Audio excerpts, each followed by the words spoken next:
radioterapia, que es una de los pilares del tratamiento oncológico, solamente está indicado en tumores que están localizados en la cavidad pélvica. Entonces, ¿qué quiere decir?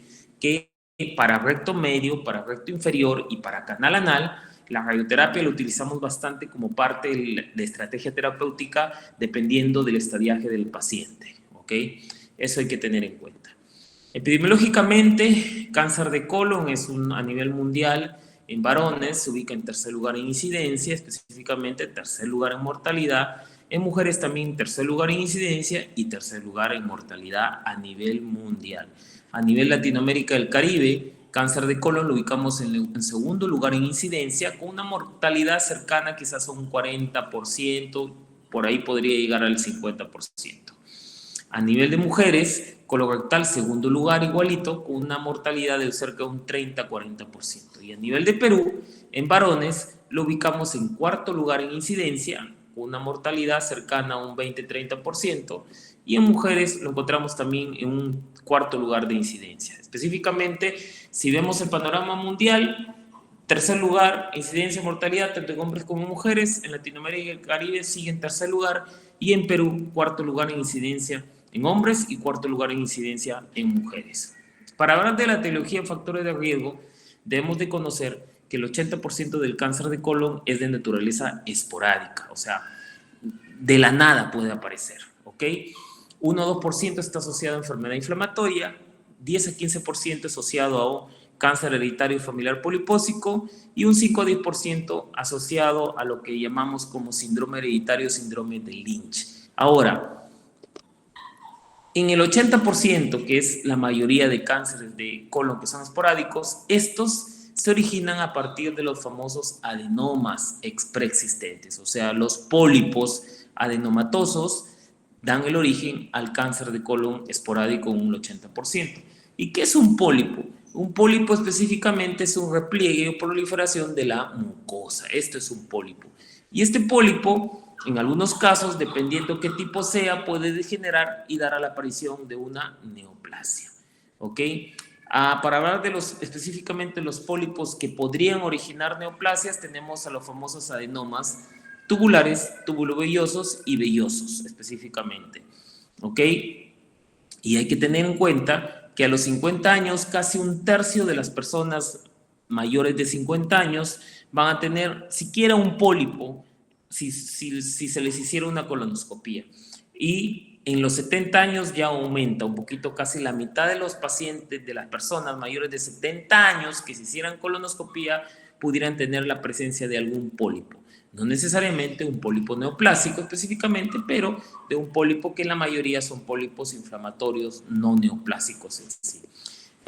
Hablando específicamente de estos tipos de pólipos llamados adenomatosos, tenemos los tubulares, que son los más comunes y que tienen una tasa de malignidad de menos del 5%, seguido de los tubulovellosos, que tienen una tasa de malignidad de hasta el 25%, y el velloso, que es el menos común, gracias a Dios, 5-10%, que tiene una tasa de malignidad que puede ser cercana a un 45-50%. Entonces, si tenemos un pólipos, generalmente, ¿cuál es el protocolo? Cuando un gastroenterólogo encuentra un pólipo dentro de la colonoscopia, lo que hace es resecarlo. Ese es el enfoque, ¿no? Se reseca el pólipo en sí. Ahora, dentro de los factores de riesgo tenemos factores de riesgo tanto hereditarios, modificables y otros factores que podrían tener cabida en esta década. Entre los factores de riesgo hereditarios, lo que ya habíamos visto, ¿no? Los síndromes polipósicos y no polipósicos, el síndrome de Lynch podría ser. Dentro de los factores de riesgo modificables, el cigarrillo, el comer carne procesada, los embutidos, los chorizos, esas cosas, ¿no? Los ingesta de alcohol, las carnes rojas y la baja ingesta de verduras y frutas. Ya sabemos que el sobrepeso y la obesidad y el sedentarismo también contribuyen a la aparición de cáncer de colon. Como factores protectores, todo, la actividad física, los cereales integrales, la fibra dietética, vitamina C, suplementos de calcio, ayudan y protegen contra la aparición de cáncer de colon. Y por acá, ciertos medicamentos como los AINES, como por ejemplo la aspirina, el Celecoxib, por ahí se han demostrado que disminuyen la aparición de pólipos y como ya habíamos visto que el pólipo podría predisponer a la aparición de un adenocarcinoma esporádico, entonces tomar estos medicamentos de manera crónica específicamente podría proteger a las personas que consumen esto, ¿no? Por ejemplo, cardiópatas que consumen aspirina, quizás podría, esta toma que es específicamente indicada para la cardiología, podría estar protegiendo la aparición de un cáncer de colon. Histológicamente, como les dije, el 90% todos son glándulas, desde el ciego hasta el recto específicamente, el 90% son adenocarcinomas, pero también existen 10% que podrían ser otros tumores como linfomas, podrían ser también tumores tipo neuroendocrinos o tumores tipo leiomiosarcomas y otros tipos podrían haber en relación a esto. Manifestaciones clínicas y diagnóstico, lo clásico, los chicos que han rotado en consulta conmigo, ya habremos visto varios pacientes con cáncer de colon y lo que siempre se quejan es de repente sangrado en las heces, ¿ok? Sensación de evacuación incompleta, cambio en el ritmo intestinal, algunas veces dicen que se estreñen, otras veces dicen que están haciendo deposiciones líquidas.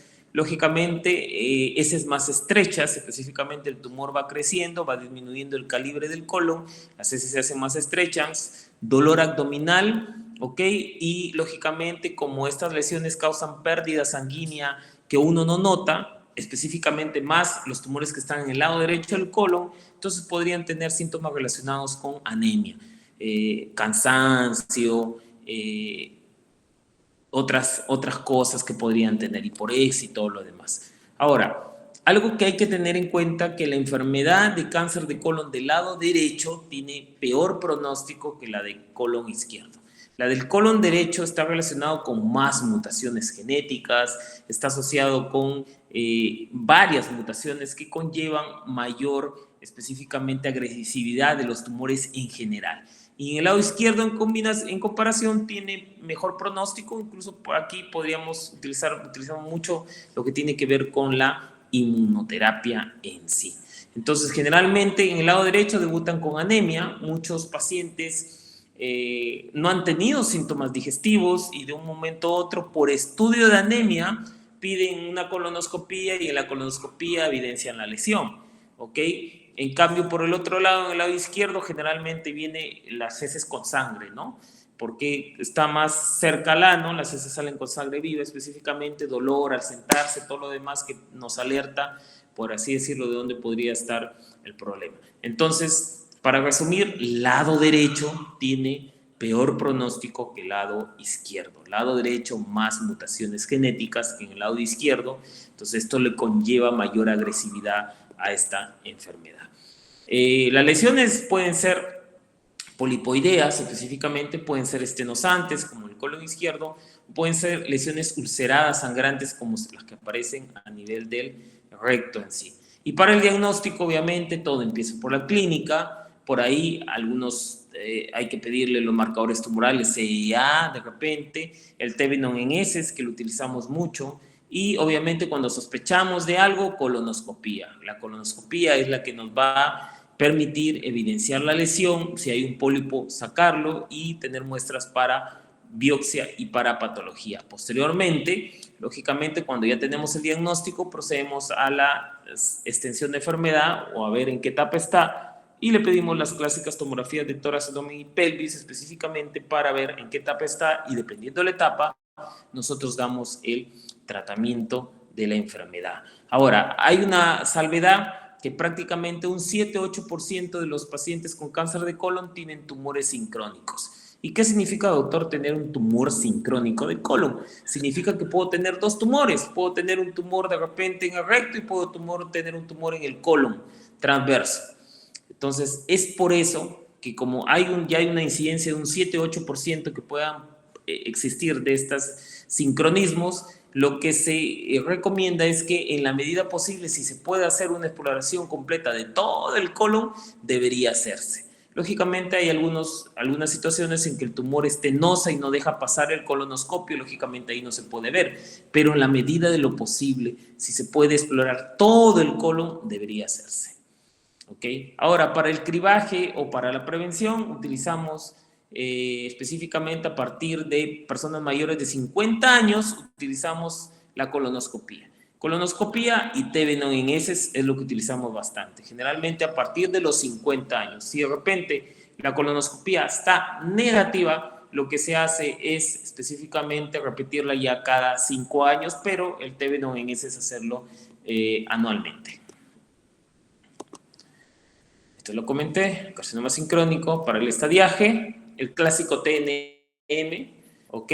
TNM, lógicamente que primero hacemos un TNM clínico con las tomografías y lo que tenemos que ver es si el tumor está localizado o si el tumor está metastásico. Si el tumor está localizado, quiere decir estadio clínico 1, 2 y 3, todo se tiene que operar. Todo cáncer de colon localizado se opera. Todo. Y después de la cirugía, dependiendo ya la etapa, porque hacemos ya el estadiaje patológico, decidimos si, por ejemplo, está en estadio clínico 1, con la cirugía basta. En estadio clínico 2, algunos casos necesitan quimioterapia y otros casos no.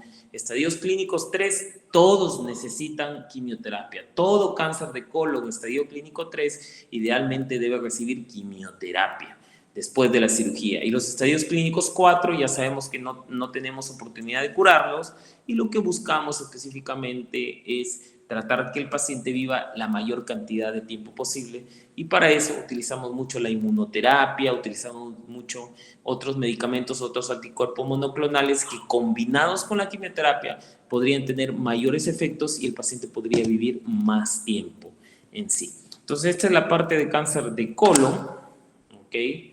Lo interesante es signos, síntomas, es lo que se tienen que llevar específicamente. Y vamos a ver la otra clase que es la clase de pulmón. Entonces, cáncer de pulmón. Cáncer de pulmón, hasta antes de la pandemia, no veíamos mucho específicamente. A nivel región, aquí en Lambayeque, específicamente nuestra incidencia era de repente unos 10 a 12 casos al año que veíamos y que tratábamos, pero después de la pandemia esto se disparó un poco. Generalmente todo cáncer se ha disparado. Ya sabemos que por definición el cáncer de pulmón es una proliferación desmesurada de las células que recubren las vías respiratorias. En general tenemos dos tipos, el cáncer de pulmón de células pequeñas y el de células no pequeñas. El cáncer de pulmón específicamente, como el pulmón es el órgano donde se da el intercambio gaseoso y toda la sangre llega específicamente ahí, de ahí se reparte toda la sangre oxigenada a todo el cuerpo a través de las venas pulmonares, ¿ok? Entonces, lo que hace que el cáncer de pulmón pueda hacer metástasis por todo lado, a distancia. ¿Por qué? Porque vía hematógena, lógicamente, una celulita neoplásica se puede escapar al torrente sanguíneo, puede tomar cualquier autopista, entre comillas, vena, arteria específicamente y irse a todas partes del cuerpo específicamente. Por contigüidad, lógicamente, puede invadir la zona cercana y lógicamente el cáncer también invade los ganglios a los cuales compromete, por así decirlo, ¿ok?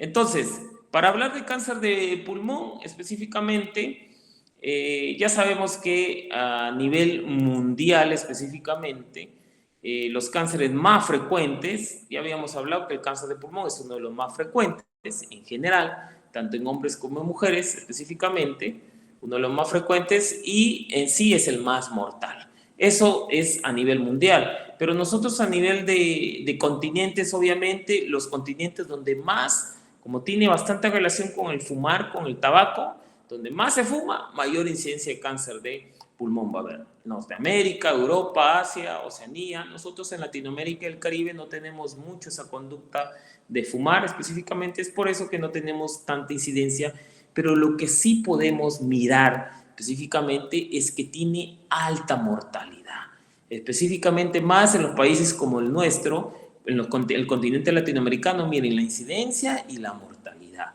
Entonces la mortalidad es alta, específicamente este tipo de cáncer. Países que reportan más incidencia de cáncer de pulmón, tenemos a Cuba, fumadores crónicos, los famosos habanos específicamente, seguido de Uruguay, Argentina, Venezuela, Brasil, Paraguay, nosotros Perú estamos por acá, como la tabla de las eliminatorias, al último. ¿Okay? No fumamos mucho, pero la relación incidencia-mortalidad es alta. Entonces es un cáncer altamente mortal específicamente. En Perú no tenemos mucho, pero la mortalidad está cercana al 90% de lo que se presenta en sí. ¿Okay? Ahora, ¿y por qué se da esta mortalidad tan alta? ¿Por qué? Porque la mayoría de los cánceres de pulmón se diagnostican en etapa 3-4. La mayoría viene en etapa 3-4. Rara a la vez, yo solamente he visto tres casos de cáncer de pulmón localizado. 2 operados con éxito y un joven que falleció en el intraoperatorio. Pero de ahí solamente son pocos los casos que llegan a estadios tempranos en sí. Y como factores de riesgo tenemos que el tabaco, que es el principal, ¿ok? El tabaco, el principal. Mientras más cigarrillo fumes y por más tiempo, mayor probabilidades tienes de tener cáncer de pulmón. Los fumadores pasivos también tienen mayor riesgo de que los que no fuman específicamente. Y algo que tener en cuenta es que no todos tienen la misma sensibilidad al tabaco en general. Por ejemplo, hay personas que fuman un montón y nunca les da nada. En cambio, hay personas, generalmente acá en Perú, que tenemos mayor incidencia de cáncer de pulmón en personas no fumadoras. Entonces, hay una reacción tipo idiosincrática entre el hábito de fumar y específicamente y la persona. Depende de cada persona. Y esta relación entre tabaco y fumar y cáncer de pulmón ya se vio desde los años 50. Ya en los años 50 estos investigadores ingleses hicieron una lista de estudios específicamente donde vieron de varias personas que fallecieron con cáncer de pulmón, cerca del 99% de las que fallecieron en su estudio eran fumadoras. Entonces, desde ahí ya teníamos una relación. Y esto valga la redundancia, se relaciona porque desde que apareció el tabaco, el cigarro en sí como tal, la incidencia de cáncer de pulmón aumentó. Por ejemplo, acá tenemos en varones, a partir de 1900 comienza, en la década del 40 aumenta, en la década de los 80-85 comienza a caer, las mujeres también comienzan a fumar a partir de la década de los 30, y lo que vamos viendo es que la mortalidad específicamente conforme se fue aumentando el hábito de fumar, también comenzó a aumentar. Este cuadrito nos habla de que las personas que más fuman y por más tiempo, los fumadores pesados de más de 40 cigarrillos al día son los que tienen mayor incidencia y probabilidad de tener cáncer de pulmón. El cáncer de pulmón específicamente es una de las patologías que en su tratamiento ha evolucionado bastante en los últimos años. Específicamente, las personas han pasado de vivir 7, 8 meses con quimioterapia, ahora vivir hasta más de 3 años con los últimos tratamientos que tenemos. Pero para saber qué tratamiento le va a funcionar a un paciente con cáncer de pulmón, lo que se tiene que hacer es sacar una buena muestra del tumor y correrle todo lo que tenemos acá. Correrle la anatomía patológica convencional, correrle inmunohistoquímica para saber qué es un cáncer de pulmón, TTF1 es el marcador de inmunohistoquímica para cáncer de pulmón, correrle también mutaciones genéticas y correrle también perfil de inmunoterapia. ¿Por qué? Porque esto nos va a dictar la conducta terapéutica a seguir. Hablando de la patología, el 85% son de células no pequeñas y el 15% son de células pequeñas. Dentro de las células no pequeñas, más del 50% son adenocarcinomas, 25 a 35% son escamosos y hay otros tipos como adenoscamosos, de células grandes, sarcomatoides. Y como les dije, el 15% es de células pequeñas. Hablando de la posición específicamente, tenemos tumores centrales, de posición central. Entonces, si son centrales, van a estar localizados pegados específicamente a los grandes bronquios. Entonces, aquí tenemos el tipo epidermoide, el tipo anaplásico de células pequeñas, y que como te está pegado a los grandes bronquios, la clínica que va a tener es tos, va a tener hemoptisis, va a traer hemoptisis porque puede comprometer un bronquio, como se dice acá, colapsar un bronquio podría causar atelectasia, ¿ok? Y lógicamente esta atelectasia podría causar neumonía específicamente en sí. Y los que tienen, los más periféricos, los que causan como el adenocarcinoma, el anaplásico de células grandes, la mayoría pueden ser asintomáticos hasta cuando de repente comprometen la pleura, porque a comprometer la pleura lo que van a causar es dolor pleurítico al inspirar, al expirar, y también la producción de derrame pleural maligno en sí. ¿Ok? Ahora, hay que tener en cuenta que cuando nosotros tenemos un cáncer de pulmón tipo adenocarcinoma, actualmente, antes solamente las etapas 4 se le correla a las mutaciones genéticas en sí, en las etapas 4, ¿no? Y el perfil de inmunoterapia. Pero ahora, generalmente, estas nuevas tecnologías o nuevos tratamientos que aparecieron en los pacientes metastásicos, ahora lo estamos llevando a pacientes no metastásicos. Entonces, desde el comienzo ya se estila hacer todo el perfil de mutaciones genéticas y el perfil de inmunoterapia. Para el diagnóstico, muy rara vez podemos diagnosticar un paciente en etapas tempranas, rara a la vez, específicamente la mayoría son incidentales los diagnósticos que por otra cosa se hacen su tomografía y en la tomografía, ¡pum!, ven un nodulito. La mayoría llegan en etapa avanzada, como esta figura de acá. Este tumor ya produce tos, produce disnea, dolor torácico, muchas veces hemoptisis cuando comprime los grandes bronquios. El cáncer de pulmón es uno de los cánceres que más síndrome consuntivo da, o sea, que más adelgaza, que más enflaquece al paciente. Y, lógicamente, al llegar en etapas avanzadas, algunos los descubrimos porque tienen sintomatología de metástasis. He tenido muchos pacientes con cáncer de pulmón que han comenzado con metástasis ósea. De un momento a otro le dolía la columna, le sacan la tomografía, lesión metastásica, y nos ponemos a buscar lesión metastásica ósea en varón mayor de 50 años, hay que ver próstata y pulmón, PSA negativo, sacamos tomografías y de repente ahí aparece en el pulmón el nódulo causante de todo. Entonces, muchas veces pasa eso. El paciente viene por una clínica de dolor o algunas veces el paciente debuta espontáneamente y cuando le tomamos la tomografía ya tienen lesiones metastásicas cerebrales múltiples y al hacer el estudio de extensión descubrimos que el origen de todo es un cáncer de pulmón, porque el cáncer de pulmón, como les comenté, por la posición del pulmón como órgano, hace metástasis a distancia en la mayoría de casos en sí. Para el diagnóstico, marcador tumoral de cáncer de pulmón, cifra 21.1. Lo que más recomendamos es la tomografía, ¿ok? La radiografía como que ha perdido sensibilidad porque no solamente te ayuda en lesiones que son grandes, pero lesiones pequeñitas no la ve la radiografía. En cambio, la tomografía sí la va a ver. Lógicamente, si tienes una lesión sospechosa, lo que vas a hacer, si está central, pegada al bronquio, de repente por fibrobroncoscopía puedes entrar y sacar la biopsia. Y si está muy periférica, entrar con una aguja de manera percutánea por fuera y sacar la muestra en sí. Por ejemplo, esta lesión que tenemos acá está bien periférica.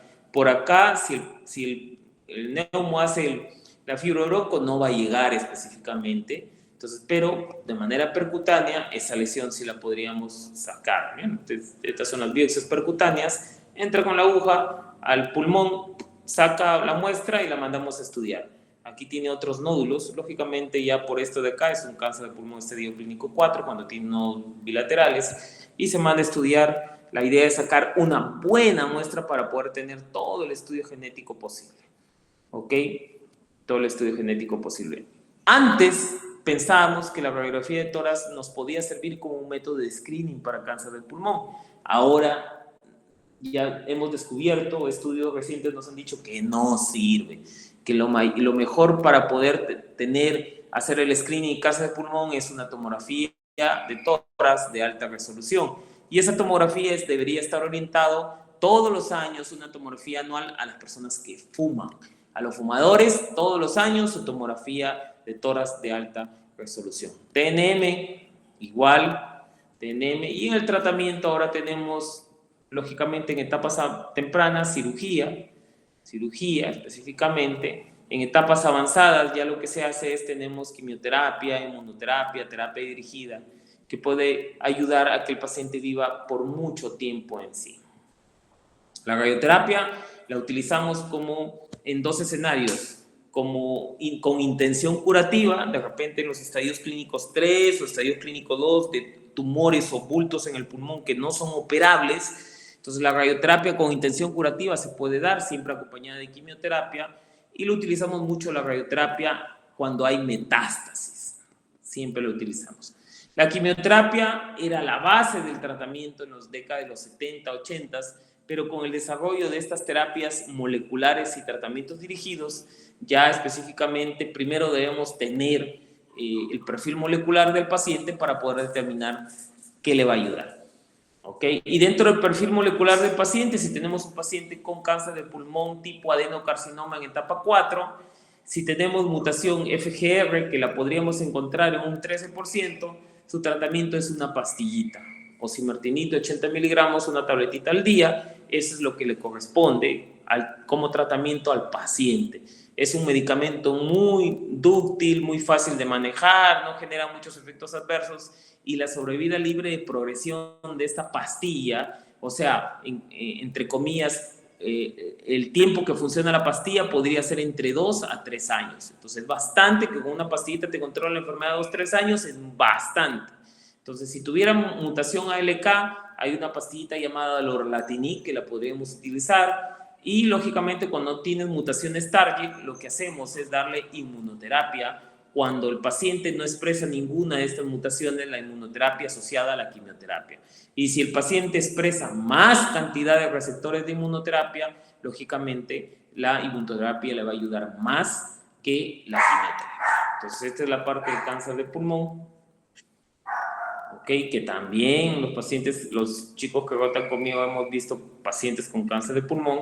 Y la otra clase cortita es la clase de linfoma, que también linfoma es algo que vemos permanentemente en la consulta y en la hospitalización. Es más, ahorita en hospitalización tenemos 3 linfomas hospitalizados. Un linfoma de Hodgkin nuevo, un chiquito de 20 años que recién hemos iniciado quimioterapia hoy, lo hemos rescatado de la emergencia.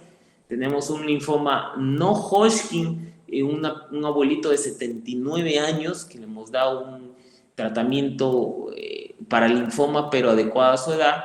Y tenemos una chica de 25, 26 años que tiene un linfoma plasmablástico primario de recto, que debutó con sangrado y dolor pélvico.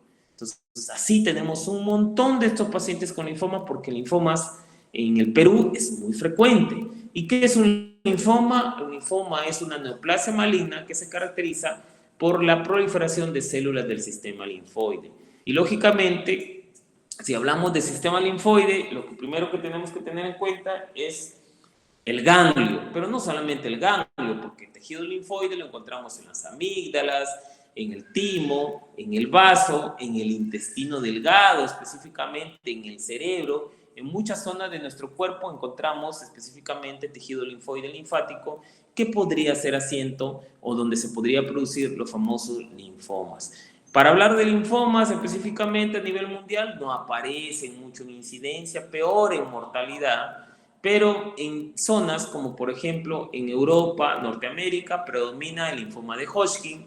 Y miren, la tasa de mortalidad del linfoma de Hodgkin es muy poquita. Incluso en Latinoamérica y el Caribe la tasa de mortalidad es poca. O sea, ¿qué quiere decir? Que los linfomas de Hodgkin y también los linfomas no Hodgkin tienen una tasa de curación muy alta. Si miramos específicamente los casos de cáncer de pulmón, que la incidencia y mortalidad eran muy altas, acá no, la mortalidad es baja, específicamente lo que expresa que los linfomas son neoplasias que se pueden curar si le damos el tratamiento adecuado. Dentro de los países que reportan más linfoma de Hodgkin, por acá nosotros no estamos, pero sí estamos en primer lugar en el reporte de linfoma no Hodgkin. De la cuenca del Pacífico, específicamente, y de Latinoamérica, somos el país que reporta mayor cantidad de linfoma no Hodgkin. ¿Okay? Y su mortalidad cercana a un 20-30%. O sea, neoplasia potencialmente curable en sí. A nivel de Perú, linfoma no Hodgkin, lo ubicamos en mujeres, específicamente, lo ubicamos más o menos en un quinto, sexto lugar, ¿ok? En comparación de varones. Ahora, para hablar de linfomas tenemos que hablar que más o menos entre hombres y mujeres la presentación es un poquito más en varones, 1.5:1 específicamente, y en general, como ya vimos las estadísticas, tenemos dos enfermedades, dos grupos de enfermedades, el linfoma de Hodgkin y el linfoma no Hodgkin, que en conjunto representan cerca de un 35% de tipos de cáncer, que tenemos 5 subtipos de linfoma de Hodgkin y más tipos, alrededor de 30 tipos de linfoma no Hodgkin. Dentro de los linfomas en general, el 80 y el 85% son de origen B, cerca de un 10, por ahí 12% son de origen de células T, y también puede haber linfoma de células NK o de natural killer, que son linfomas muy agresivos en sí. Entonces, como factores etiológicos tenemos la edad, mayor probabilidad de linfoma, infecciones tipo virus Epstein-Barr, virus tipo, ¿cómo se llama? El virus de la hepatitis B, C, el VIH, el HTLV1, específicamente estas infecciones virales, incluso el Helicobacter pylori podrían causar el famoso linfoma mal gástrico en sí. Ahora, en general, habíamos visto que cualquier cáncer en pacientes inmunosuprimidos es más frecuente verlo. Entonces, todo paciente con tratamiento inmunosupresor para enfermedades autoinmunes o de repente para específicamente medicamentos anti-rechazo de trasplantes pueden tener mayor probabilidad de tener linfoma en sí. Están los linfomas tipo B, tipo T y los linfomas clásicos, linfomas de Hodgkin. En general, las dos enfermedades, Hodgkin y no Hodgkin, comparten la misma clínica. ¿Cuál es la clínica? El síndrome linfoproliferativo. Aparición de ganglios, sudoración nocturna, fiebre por las tardes no muy alta, pérdida de peso, falta de apetito. Ya en algunos casos, estos linfomas, como son neoplasias hematológicas, producen anemia, cansancio inusual. En algunos casos, cuando hay infiltración meningoencefálica, dolor de cabeza. Y en algunos casos producen picazón también. Y como los ganglios, también tenemos ganglios en el pecho, en el mediastino, a veces estos llegan a crecer tantos que comprimen la vía aérea y pueden causar tos o disnea o sensación de falta de aire. Pero este es el cuadro clínico clásico, específicamente síndrome linfoproliferativo. Para el diagnóstico, biopsia del ganglio o del tumor y la realización de inmunistoquímica, clave la inmunistoquímica porque al haber tantos tipos de linfoma, la inmunistoquímica no va a determinar el nombre y apellido del linfoma al cual nos estamos enfrentando en general. Y para el estadiaje pedimos tomografías de todo, cuello, tórax, abdomen, pelvis específicamente, y de acuerdo a eso, dependiendo la etapa o el compromiso ganglionar, si hay una sola zona ganglionar afectada, estadio clínico 1, si hay dos zonas ganglionares afectadas a un mismo lado del diafragma, estadio clínico 2, si tenemos compromiso ganglionar a ambos lados del diafragma, arriba y abajo, estadio clínico 3, y cuando hay compromiso de hígado, médula ósea, entonces estamos hablando de un estadio clínico 4 en sí. Para el tratamiento, ningún linfoma se opera. Los linfomas no se operan, los linfomas se tratan con quimioterapia, se tratan con radioterapia, o algunos de ellos, como por ejemplo el linfoma folicular, que nunca se cura y que es asintomático, se observa. Hablando del linfoma de Hodgkin, esta es una enfermedad descubierta por Thomas Hodgkin en 1884, por ahí, donde él comenzó a hacer un estudio de varias personas, de un grupo de personas que fallecía con el crecimiento de ganglios. Entonces, él hizo un estudio de esos ganglios y descubrió la famosa célula de Rex-Stenberg o en ojos de lechuza, específicamente, que son patognomónicas del linfoma de Hodgkin. Como habíamos dicho, existen dos grandes grupos de linfoma de Hodgkin, el predominio linfocítico nodular y las formas clásicas. Y dentro de las formas clásicas tenemos 4 tipos y en total 5 tipos de linfoma de Hodgkin. El más común es el tipo esclerosis nodular, que representa un 67% de los pacientes, que se da más en adolescentes. Después tenemos el de celularidad mixta, que representa un 27%, y que se da más en adultos en un 61%. El linfoma de Hodgkin generalmente es una enfermedad muy ordenada. Generalmente aparece una adenopatía indolora a nivel de cuello, generalmente más en el lado izquierdo. Si ya tenemos ganglio en el lado izquierdo, la mayoría, 2/3 de los pacientes también tiene ganglios a nivel de mediastino. Específicamente, 20-25% de los pacientes expresan síntomas B. ¿Qué es el síntomas B? Baja de peso, sudoración nocturna y fiebre, específicamente. ¿Ok? Y el linfoma de Hodgkin es uno de los que causa prurito, específicamente un prurito inexplicable en sí, inexplicable en sí. Para el diagnóstico, biopsia de este bulto, inmunistoquímica y las tomografías desde el cuello, tórax, abdomen y pelvis. Y muy importante, como este linfoma es una neoplasia hematológica, hay que hacerle biopsia de hueso para ver si la médula ósea no está afectada. En general se trata con el clásico sistema quimioterapia BVD, doxorubicina, bleomicina, vinplastina, dacarbazina, específicamente entre 4 a 6 ciclos dependiendo de la etapa. Todo quimioterapia en sí. Y por el otro lado tenemos los linfomas no Hodgkin que comparten la misma clínica, el mismo clásico síndrome linfoproliferativo, pero que es una enfermedad más diversa en sí. 88% son de células B y un 12% son de células T. Dentro de los de células B, el linfoma no Hodgkin más común es el de células grandes B difuso, seguido del folicular. El folicular es un linfoma poco agresivo que generalmente, pero como es poco agresivo, para compensación nunca se cura. Y por el lado del linfoma de células T, tenemos el de células T periféricas que representa el 4% de todos. Para el diagnóstico, igualito, biopsia inmunistoquímica, estadiaje tomografías, específicamente se estadia según Han Harvard, y la base del tratamiento siempre es lo sistémico, quimioterapia asociado a anticuerpos monoclonales, específicamente por 4 a 6 cursos, y simplemente después a veces radioterapia y observación. En general, diferenciando enfermedad de Hodgkin y no Hodgkin, la enfermedad de Hodgkin es una enfermedad más ordenada, de mejor pronóstico específicamente, que la afectación va región, por contigüidad. En cambio, el linfoma no Hodgkin es más desordenado. El linfoma no Hodgkin puede dar en cualquier lado, en el ojo, en la conjuntiva, en el intestino, en el cerebro, en el hueso, por todo lado puede dar el linfoma no Hodgkin en comparación del linfoma de Hodgkin. Y bueno, esas son las 3 clases que teníamos que dar. No sé si tienen alguna pregunta.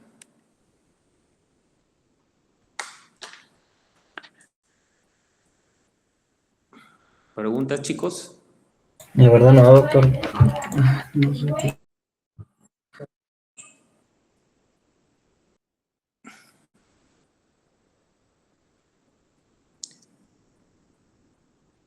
Hola, ¿me escuchan? Doctor, una pregunta. Sí.